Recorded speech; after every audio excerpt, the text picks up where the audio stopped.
Heyo, my name's Dusk, and this is the TLDR / 5-minute review of Tom Clancy's The Division 2.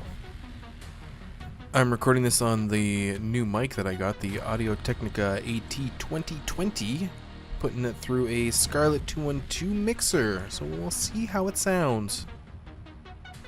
Okay, TLDR, too long, didn't read. 9 out of 10. The graphics? On point, beautiful. Character models are nicely detailed, the environment is gorgeous. Story, pretty well executed, slightly written more towards players more familiar with the plot from the first game, but it's still a good story arc for those who didn't play the first game like myself. Gameplay, feels good, flows well, a bit chunky at times, typical grind for a looter shooter to get the best items for your builds. Content. Typical amount of content for the current state of games on release these days. A little more to do than some other recent releases, as well as many promises for more to come rather than, we promise we'll fix it later. 9 out of 10. Loses some points for small things like sticking to cover, dumping ammo into enemies, and the level of grinding needed for better guns. But that's about it. Okay, 5-minute review. Start the timer. Graphics. The feel of the game's state of DC is very immersive. Tons of vegetation overgrown in the streets and parks, lots of wild animals roaming the city. Some of the most eerie areas are the apartments where it looks like the occupants just got up and left. It's as if they dropped what they were doing and just ran to the nearest safe zone to escape the epidemic. The character models look great. You move realistically while you're strolling through the streets, running and gunning, ducking from cover to cover. The enemies also look really good. Some sprint across the area to cover, and some sort of stroll or saunter while firing at you all gangsta style. There's also dynamic weather, going from sunny to cloudy to rainy to full-on thunder and lightning storms. Some storms are really strong and completely reduce your sight distance. I've basically had a tornado rip through the area, and I couldn't see any further than 20 feet. Gameplay. Nicely done. Movement is pretty fluid and smooth, rather than choppy or robotic. Mantling, jumping in, out, and over cover is well done, but I have some small gripes.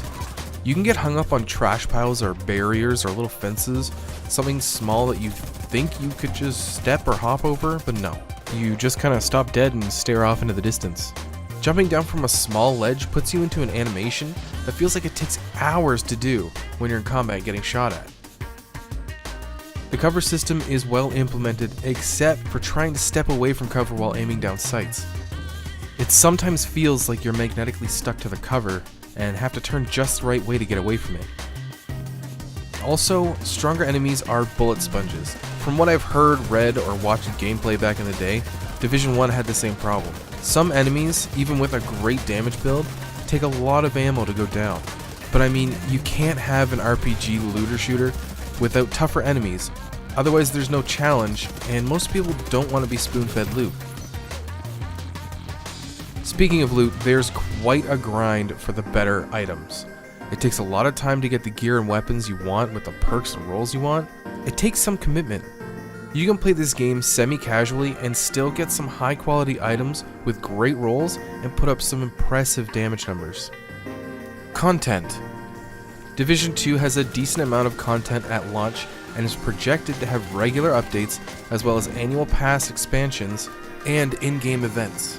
There's a decent main story mission chain, a bunch of side missions which are a big source of weapon mod blueprints, and when you finish the main story, hit level 30 and completed the 3 strongholds being up to 4-player instances, a new enemy faction appears and the enemy landscape of the city changes.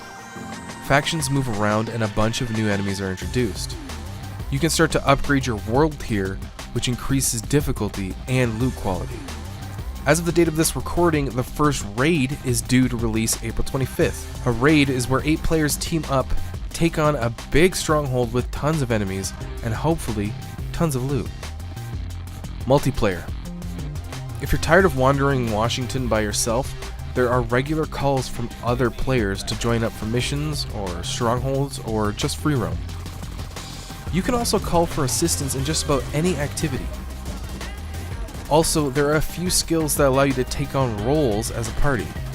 Everyone is dealing damage, but there are some skills and gadgets that let you decide if you would rather tank, heal, or just support your team. PvP. The Dark Zone is back in the Division 2. It's a seclusion zone where tougher enemies roam landmarks, drop better items labeled contaminated, which have to be extracted via helicopter, and players are free to go rogue and attack one another. It's interesting.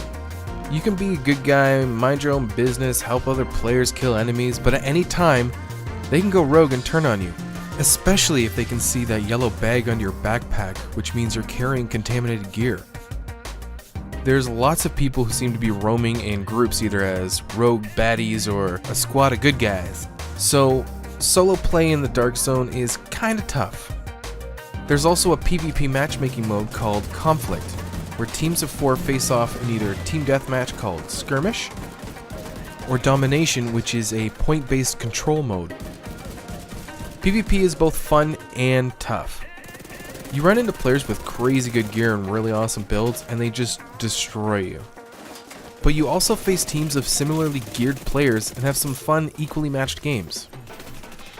And time. That's my 5-minute review of The Division 2. I've put in just over 60 hours and I'm enjoying it quite a bit. So if you like looter shooters and have the money to spare, I'd recommend it. If you have to be a little more conservative with your cash, then maybe watch a few gameplay videos or wait for the game to go on sale before you make the purchase. As I said before, I give The Division 2 a solid 9 out of 10. Anyway, that's my Division 2 review. My name is Dusk. Be sure to hit the like and subscribe button, and thank you very much for watching. I'll catch you in the next one. Bye!